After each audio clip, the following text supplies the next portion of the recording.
Hello friends, Raju Mithu ব্লগে স্বাগত জানিয়ে তোমাদের কাছে আবার নতুন একটা রেসিপি ভিডিও নিয়ে চলে এসেছি। তো বন্ধুরা, রমজান মাস তো শেষ হতেই যায়, আর রমজানের রোজা শেষ হয়ে যাওয়া মানে ঈদ। ঈদেতে আমাদের নানান রকমের ইচ্ছা মতো রান্না হয়।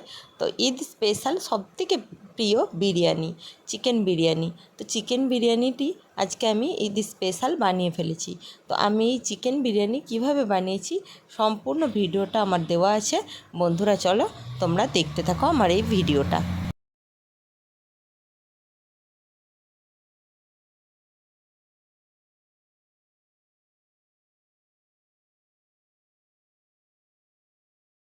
প্রথমে আমি একটা মশলা করে নেব। তোমরা বাজার থেকে বিরিয়ানি মশলাও কিনতে পাওয়া যায়, গুঁড়ো করা থাকে, তো সেটাও কিনে নিতে পারো। আমি এই গোটা খারাপ মশলাগুলো কিনে আনি, এনে বাড়িতে এগুলো শুকনো খোলায় নেড়ে নিয়ে তারপর এটি মিক্সিতে পেস্ট করে নিই, পুরো গুঁড়ো করে নিই।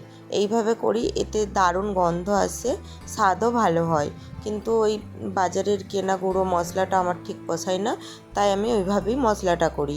তারপর এখানে মাংসটা মাখানোর জন্য মাংসটার মধ্যে দিয়ে দিলাম কিছুটা পরিমাণে দই, টক দই, আদা বাটা, 2 চামচ আদা বাটা দিয়েছি, আর দিয়ে দিচ্ছি রসুন বাটা 2 চামচ, দিয়ে তারপর দিয়ে দেব হলুদের গুঁড়ো, লঙ্কার গুঁড়ো, আর ওই যে বিরিয়ানির মশলাটা গুঁড়ো করেছি ওই বিরিয়ানির মশলা দিয়ে দেব।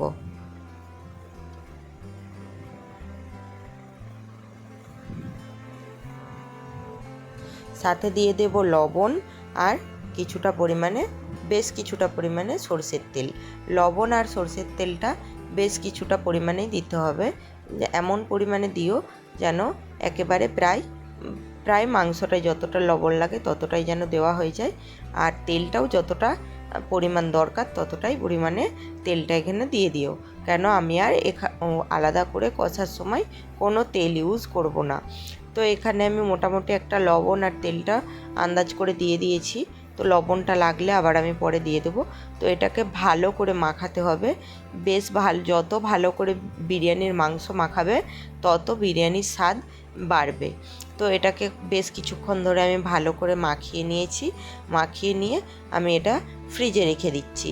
তো এটা আমি কিছুক্ষণ পরেই করব। কিছুক্ষণ পর বলতে আমি এটা মাখিয়েছিলাম দুপুর 12টার দিকে, আর আমি এটা রান্না করব সন্ধ্যে 7টা-8টার দিকে। বিরিয়ানির মাংস এরকমভাবে মাখিয়ে যদি কিছুক্ষণ রেখে দেওয়া হয়, তো তারপরে যখন বিরিয়ানিটা বানাবে তার স্বাদ খুব ভালো হয়। আর এখানে দেখো আমি নিয়ে নিয়েছি গোটা মশলা। তো এখানে আছে লবঙ্গ, এলাচ আর দারচিনি। আর এদিকে আমি চালটাকে আগের থেকে একটু ভিজিয়ে রেখে দিয়েছি, আর ধুয়েও নিয়েছি। দেখো চালটা ভিজিয়ে ধুয়েও রাখা আছে। আর এখানে জল বসিয়ে দিয়েছিলাম, জলটা ফুটে গেছে। ঠিক সেই সময় আমি গোটা মশলাগুলো দিয়ে দেব, আর তার সাথে সাথে চালটাও দিয়ে দিলাম। এদিকে আমার ভাতটা হতে হতে আমি এদিকে বিরিয়ানি করার জন্য আলুটাকে একদম প্রেসারে সিটি মেরে নিয়েছিলাম, 2টো সিটি, একদম হালকা করে হাফ সেদ্ধ হয়েছে। তো দিয়ে তারপর তেলের মধ্যে নুন আর হলুদ দিয়ে আলুটা ভেজে নিয়েছি, আর বেরেস্তার জন্য পেঁয়াজটাও ভাজা হয়ে আছে। এদিকে দেখো আমি কড়াইতে মাংসটা বসিয়ে দিয়েছি, দিয়ে মাংসটা কষতে কষতেই আমি কিছুটা পরিমাণে বেরেস্তাকে গুঁড়ো করে মাংসের মধ্যে দিয়ে দিচ্ছি। মাংসটা আমি এইভাবেই কষি, আর এইভাবেই বেরেস্তাটা কষার সময় দিয়ে দিই, এতে স্বাদ খুব ভালো হয়। তোমরাও এইভাবে বানিয়ে করে খেয়ে দেখো।